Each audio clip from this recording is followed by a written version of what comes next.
Okay, if you're this is the March for Life. March for Life! March for Life! March for Life! Life is precious. Life is Precious! life is Precious! life is Precious! There's more room down here if you want to come on down. Okay, so our next speaker is George Rodriguez. George, he's on weekly at Daily podcast, yeah. He'll explain it. George Rodriguez. Give a warm welcome. Yeah, George. Come on down, folks. Come on down. Don't be afraid. Don't be shy. They're not going to arrest us yet. Well, the way this administration is going, we may soon be there. It's good to see so many people that need re-education. I really am happy that you're here. Let me tell you, this March for Life, I really think that this is the principle, the starting point for freedom and liberty.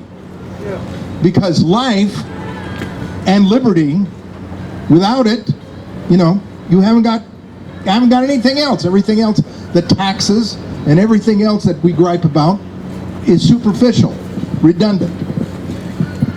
Let me tell you, folks, we need to understand that the fight for life begins locally. It starts at the voting booth here. Last municipal election, 2 years ago, 3 years ago, whenever it was, less than 8% pro-life conservatives showed up at the poll. A total of 15% of the registered voters showed up, and the liberals won. Now, think about it, folks. We want Washington to do something, but we don't go to the polls. I talk about politics because that's what this is about. You want to protect life, then you go vote, because this city council right here, those folks, they give money to abortion clinics. They support pregnancy tests for kids. They support school districts that provide birth control without telling the parents, or sex education.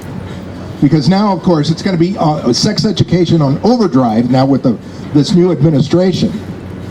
So if we can't go to the polls, my friends, then why are we standing in the rain? That's where it starts. We also need, and Father, come on up here. Get over here. We need folks at the pulpit, like this man, who are not afraid to talk about this in public. We have too many churches, and I'm going to offend some people, but we have too many churches that are for profit, and so therefore they don't want to lose their 501c3 status. They don't want to become political. Well, I'm sorry. If people are voting for abortion, it's political. It's political. If people are voting for sex education for kids, it's political. It's too late. You need to wake up.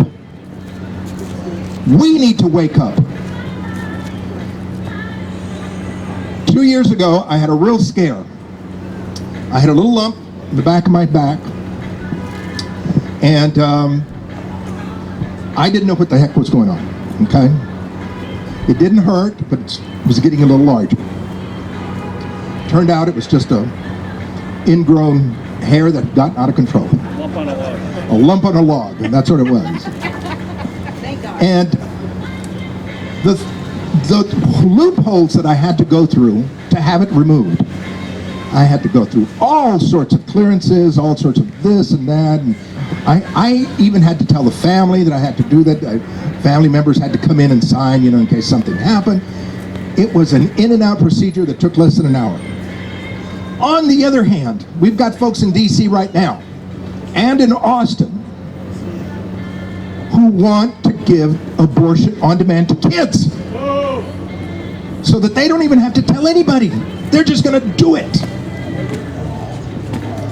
My friends, we have an upside down world right now. A world full of hypocrisy. Where is the media? Is the media here? Is somebody here from the media? I mean, talk about hypocrites on steroids. It's the news media. Here we had a new, and I have a hard time saying it, I'm sorry, forgive me, a new president who goes to church on the day of his inauguration, and then a little while later signs off executive orders on sex education and appoints a transgender for an education position. It's either stupidity or hypocrisy. I don't know what it is. Am I being judgmental? Or am I just telling the truth? I mean, really. Because now you can't tell the truth either. Now you can't tell the truth. You can't, because if it hurts my feelings, I can sue you. So don't hurt my feelings. It is a situation, my friends, of hypocrisy or stupidity. I'm not sure which it is. On the same day that he signs off to start giving money again to countries for humanitarian reasons, he also signs off so that they can start performing abortions for humanitarian reasons, I guess. This is insanity that we've got. And again, my friends, where it starts is right here. The Constitution of the United States. And let me conclude this way. The Constitution of the United States was written with the grassroots folks in mind. You are the people that politicians most fear. They have shut down our economy because economically independent people are people that dictators cannot control. Think of that.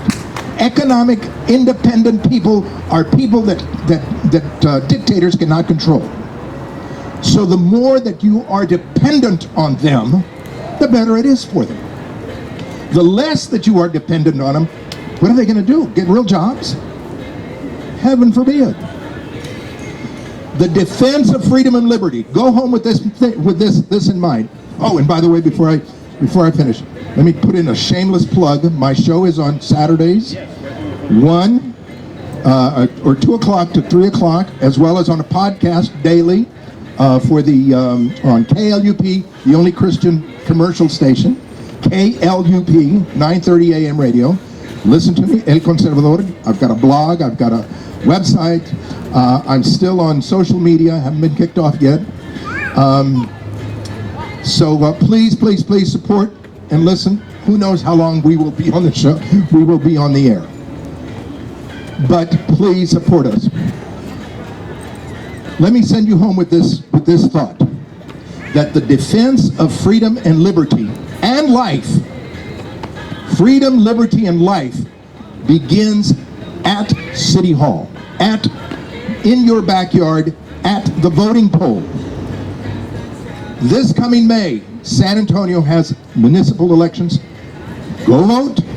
And not only go vote, take your friends, take your family, take your congregation, take your civic organization, your group. Go vote, folks. If there was 10% of us that would have voted in the last election, we would have won. Imagine that. So please, my friends, for life, liberty, and the pursuit of happiness, life, let's do it. George Rodriguez, thank you. Thank you, George. And now we're going to have Dell come up with another treat. Dell, can you make it on up here?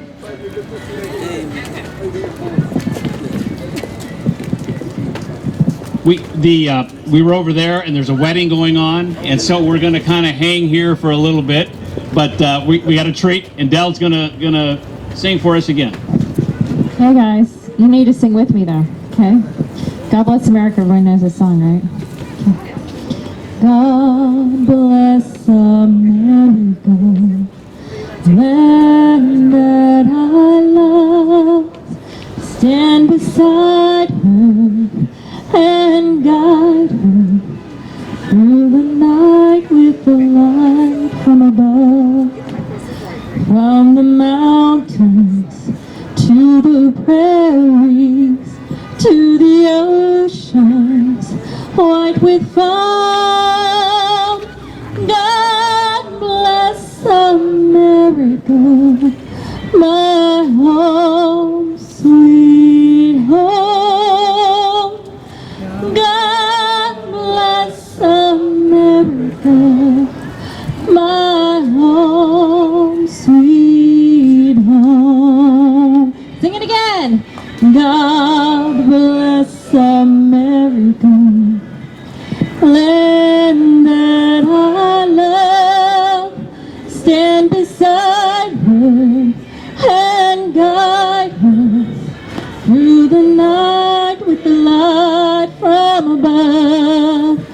From the mountains to the prairies, to the oceans, white with foam. God bless America, my home, sweet home. God bless America, my home, sweet home.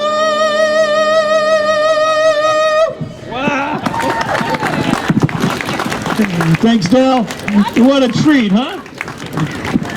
Okay, now our next speaker we'd like to introduce is Tony Gonzalez, Congressman Tony Gonzalez. Tony is first freshman up in Congress, and we're glad to have him. So let's give him a warm San Antonio welcome, Tony Gonzalez.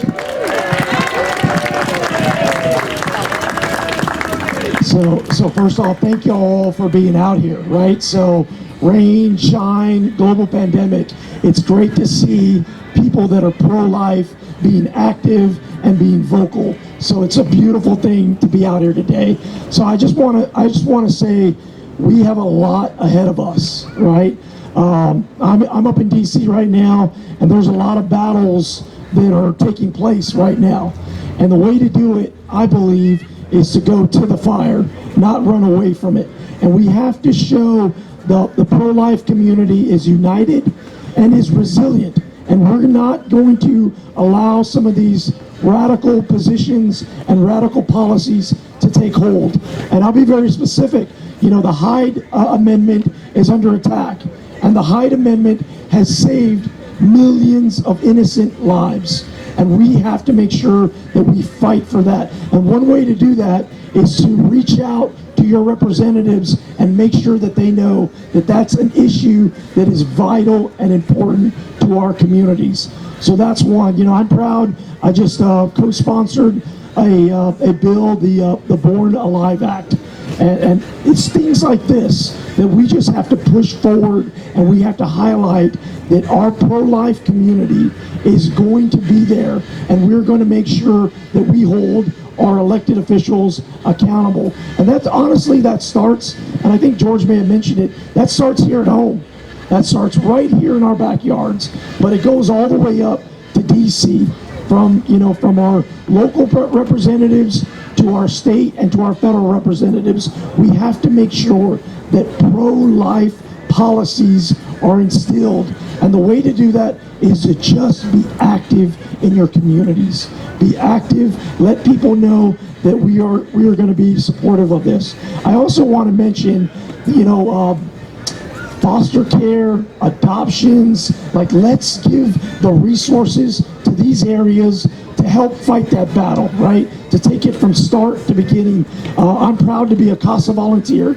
I think that's another aspect of the pro-life, thank you, of the pro-life kind of movement. It's not just about protecting the innocent and the sanctity of life. It's keeping that going throughout. And just honestly,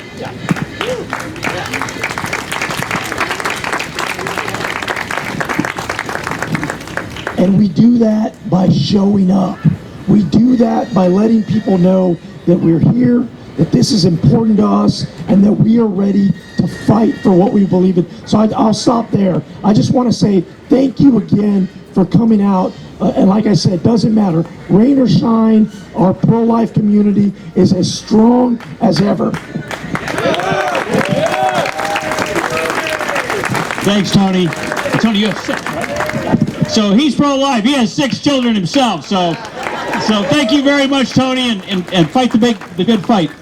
Not only does he have 6 children, he's still open to life, and his wife is too. So I just want to acknowledge that Tony had, and another gentleman who's a great friend of ours as well, both of them had a hard-fought primary.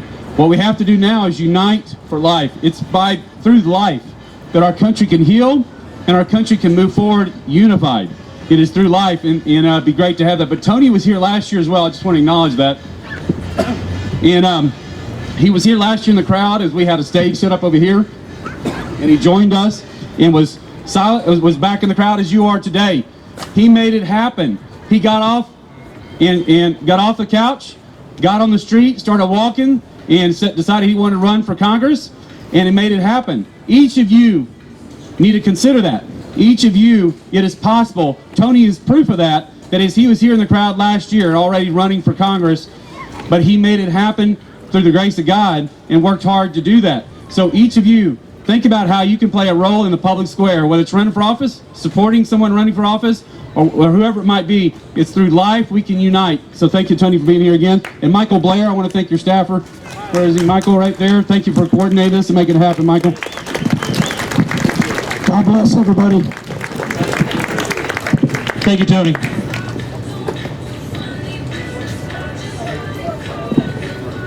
Oh, we're going around. Okay. This is a march, so we're headed over there.